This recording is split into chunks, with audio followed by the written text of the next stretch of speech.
Dubayda faqat O'zbekiston mahsulotlarini sotadigan do'kon borligini bilarmidingiz? Assortimentni biz tanlamaganmiz. Assortimentni xaridor o'zi tanlaydi. Hozirda mana shu holatga keldi. Biz har doim so'raymiz, nima kerak? Nima sotilishini xohlaysizlar bizning magazinda, bizning do'konimizda yana nima ko'rishni xohlaysizlar? O'zligi bilan yo'naltirib shu holatga keldi. U Toshkent Market deb nomlanadi va hamyurtimiz tomonidan tashkil etilgan. Shu oddiy kolbasadan boshlangan biznes. Dubayda 8 yildan beri yashayman. Hozirda shu Toshkent Market magazinida asoschisiman. Shu magazinimizda oxirgi 3 yildan beri faoliyat yuritib kelmoqda. O'zbeklar, ruslar, qirg'izistonlik va mahalliylar atrofida juda ancha tanilganmiz. Endi biz bu yerda ancha yildan beri yashayotganimiz uchun biz birinchi kelgan yillarimizda O'zbekiston mahsulotlari hali yo'q edi. Shundan birinchi boshlangan O'zbekistondan birinchi go'sht mahsulotlari, qazi, kolbasalarni hammamiz endi sog'inib, yoshlikdan biroz qidirganmiz, sog'inganmiz. Magazinlarda, supermarketlarda umuman topolmaganimizdan keyin shu narsani birinchi o'zimiz olib kelib yeyish boshladik. Hayot o'zi shunga sekin to'g'rilagan, g'oya paydo bo'lgan, shuni olib kelib sotish.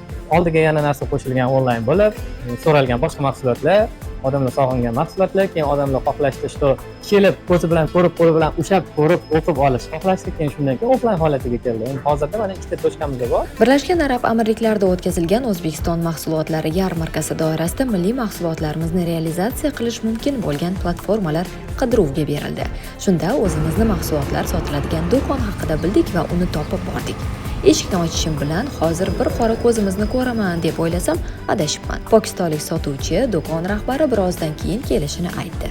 Ungacha vaqt ketkazmasdan assortimentni o'rgandim. Haqiqatan ham do'konda hamma narsa bor. O'zimizda ishlab chiqarilgan ichimliklar, qandolat va go'sht mahsulotlari, Toshkent choyi, paxta yog'i, guruch, dukkaklilar, hattoki dovcha, non, o'qlov va qazon ham shu yerda.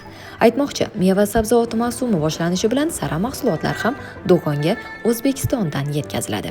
O'zbekiston mahsulotlari uchun bu yerda har doim talab bo'ldi. 3 yil davomida eng ko'p sotgan mahsulotimiz o'zimizni go'shtlarimiz, sabzi, guruch. Yana buni yoniga shu go'sht mahsulotlari, kolbasa mahsulotlari. Sabzi hech qayerda bo'lmaganligi uchun uje 2% hamma uje bilib aniq kelishadi. Toshkent Marketda sabzi har doim bor. Mahalliy eksportyorlarimiz ham Dubaydagi Toshkent Marketga o'z mahsulotlarini jo'natishlari mumkin. Faqat mahsulotlarni Dubayning maxsus platformasidan ro'yxatdan o'tkazish zarur.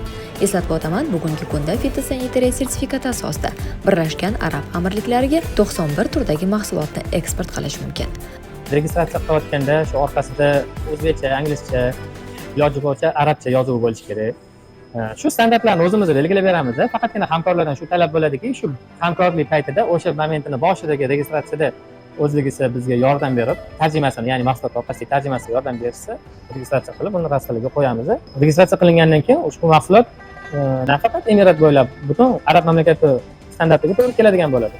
Bu registratsiya qilingandan keyin o'sha standartiga to'g'ri keldi. Boshqa arab mamlakatlariga ham harakat qilsa bo'ladi.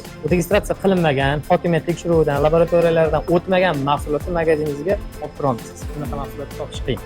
Ko'rgazma doirasidagi mahsulotlar esa yuqorida aytib o'tgan platforma orqali ro'yxatdan o'tkazilib, Dubaydagi do'konlarga yetkazildi.